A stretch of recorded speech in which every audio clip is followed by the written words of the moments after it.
सनीपुर के एक छोटे से गांव में साहिल नाम का लड़का अपने पिता के साथ एक छोटे से घर में रहता था। साहिल पढ़ाई लिखाई में बहुत ही तेज और बुद्धिमान था, इसलिए वह अपने कक्षा में अच्छा नंबरों से पास होता था। साहिल के पिता सोहन गांव-गांव घूमकर फल फूल बेचने का काम करता था। वह फल फूल बेचकर अपने बेटे को पढ़ाता था। एक दिन सोहन फल को साइकिल पे रख के बेचने के लिए घर से निकल जाता है। ताजे ताजे फल ले लो, ताजे ताजे फल मात्र 20 रुपए में 1 किलो।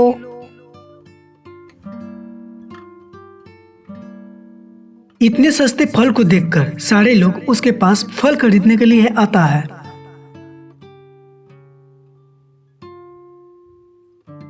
1 केजी सेब दे दो भैया, 1 केजी मुझे भी दे दो। ऐसे ही सोहन रोज रोज गांव घूमकर फल फूल बेचते हुए अपने बेटी की पढ़ाई करवा रहा था। ऐसे ही फल फूल बेचते हुए बहुत साल बीत जाती है। कुछ सालों बाद उसके बेटे की पढ़ाई पूरी हो जाती है और पढ़ाई पूरी हो जाने के कुछ दिनों बाद उसे एक अच्छी नौकरी की ज्वाइनिंग लेटर आते हैं। अगर मैं पापा को बताऊंगा कि मुझे एक अच्छी नौकरी के लिए ज्वाइनिंग लेटर आ गई है तो वो बहुत खुश हो जाएंगे। नहीं, मुझे पापा को बताना ही पड़ेगा। अब से पापा को गांव में घूम घूम कर फल फूल बेचने का कोई ज़रूरत नहीं पड़ेगा। वो बहुत दिनों से मेरे लिए मेहनत करते आ रहे हैं। अब मैं उनको अच्छा से देखभाल करूँगा। अच्छा, अब चलता हूँ पापा के पास। साहिल खुश होते हुए अपने पापा के पास जाता है। पापा, मुझे अच्छा नौकरी मिल गई है।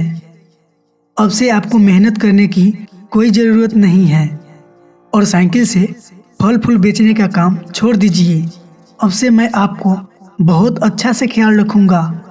आपको इतनी भी टेंशन लेने की कोई ज़रूरत नहीं है। पापा, अब हम लोग खुशी खुशी जी सकते हैं।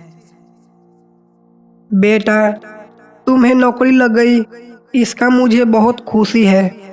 जिस काम से तुम्हें नौकरी लगी है उसे अब छोड़ दो, ये ठीक बात नहीं है बेटा। इसीलिए तुम अपना नौकरी पर जाओ। मैं ऐसे ही फल फूल बेचते ही रहूँगा। वो दिन ज़रूर आएगा बेटा, जिस दिन मैं कोई काम करने के लायक नहीं रहूँगा। तब तुम मेरा ख्याल रख लेना बेटा। अभी मुझे ऐसे ही रहने दो। अरे, मैंने तो सोचा कि पापा को अब गांव-गांव घूमकर ऐसे फल फूल बेचने की कोई ज़रूरत नहीं, पर मैं करूँ तो क्या करूँ। वे तो कोई काम किए बिना खाली बैठना पसंद ही नहीं करते हैं। इसीलिए मुझे नौकरी करते समय जो भी पैसा आएगा उसे बचाकर पापा के लिए एक बड़ा सा दुकान खोल देंगे। ठीक है पापा, जो आपकी मर्जी।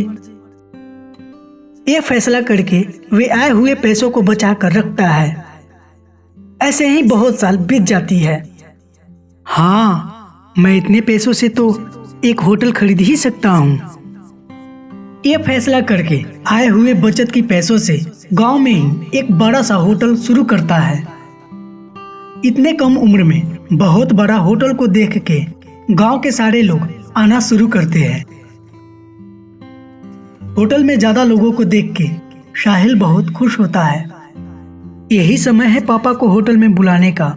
जाता हूँ अब पापा को बुलाने।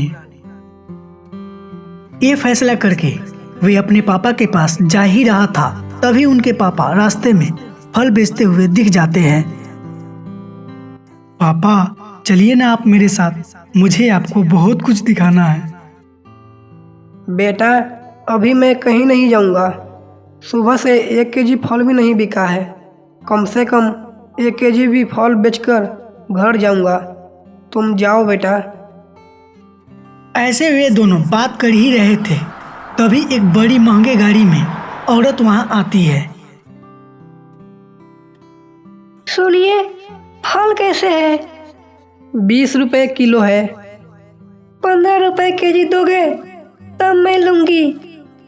अरे बहन जी, सुबह से मेरा 1 केजी फल नहीं बिका है। और आप कह रहे हैं 15 रुपए केजी, तो ले लीजिए ना। पापा, अब तो आप फल बेच दिए ना, चलिए मेरे साथ। वे अपने पापा को होटल में ले आते हैं। ये देख साहिल और उनके पापा बहुत खुश होते हैं।